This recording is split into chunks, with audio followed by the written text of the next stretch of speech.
जादुई उल्टा गांव। पुराने समय के किसी रहस्यमय प्रदेश में एक गांव था जिसे लोग उल्टा गांव के नाम से जानते थे। ये गांव दिखने में तो बिल्कुल सामान्य था, परंतु इसमें एक अनोखा और जादुई रहस्य छिपा था।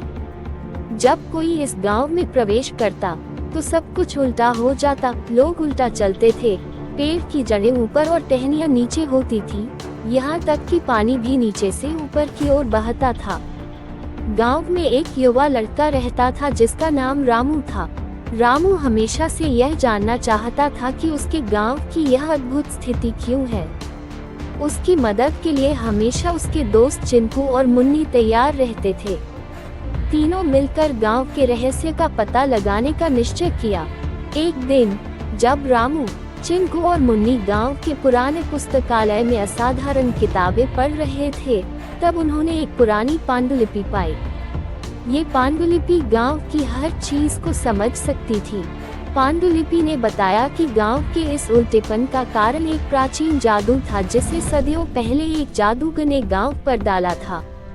जादूगर ने ये जादू इसलिए किया था क्योंकि गांव वालों ने उसे अपमानित किया था।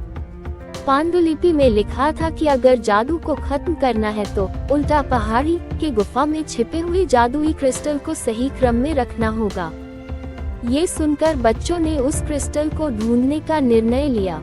अगली सुबह तीनों दोस्तों ने उल्टा पहाड़ी की यात्रा शुरू की। पहाड़ी का रास्ता बहुत कठिन और खतरनाक था, लेकिन उनकी हिम्मत ने उन्हें आगे बढ़ने के लिए प्रेरित किया।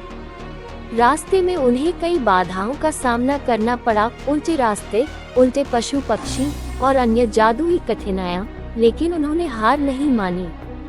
तीनों दोस्तों ने एक दूसरे का साथ देकर हर मुश्किल को पार किया। अंत में वे पहाड़ी की चोटी पर पहुंच गए, जहां एक गुफा थी।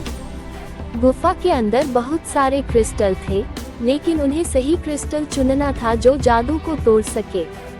उन्होंने ध्यान से हर क्रिस्टल को देखा और पाया कि एक खास क्रिस्टल अलग चमक रहा था। रामू ने उस क्रिस्टल को उठाया और जैसे ही उसने क्रिस्टल को उल्टा रखा, पूरी गुफा चमक उठी। क्रिस्टल की छवि गांव पर प्रकट हुई और धीरे धीरे हर चीज सही हो गई। जो चीजें उल्टी थी वह सीधी हो गईं। पानी सही दिशा में बहने लगा, लोग सामान्य चलने लगे और बाकी सब कुछ सामान्य हो गया। गांव वाले इस चमत्कार को देखकर हैरान रह गए और रामू, चिंकू और मुन्नी को धन्यवाद देने लगे। गांव वालों ने अपने पुराने गलती को स्वीकार किया और उन तीनों बच्चों को हीरो मानकर उनका सम्मान किया। रामू, चिंकू और मुन्नी ने मिलकर यह साबित किया कि बुद्धिमानी, धैर्य और साहस से हर जादू भंग किया जा सकता है।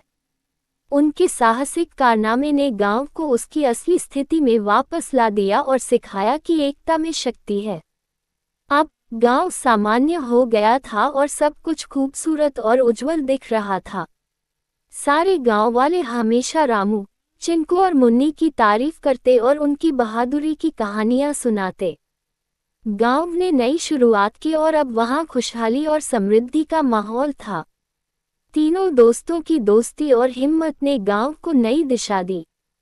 इस प्रकार जादुई उल्टा गांव की कहानी एक महत्वपूर्ण संदेश देकर समाप्त होती है कि कितनी भी कठिनाइयां क्यों न हो, ईमानदारी, धैर्य और साहस से सभी परेशानियों को हल किया जा सकता है।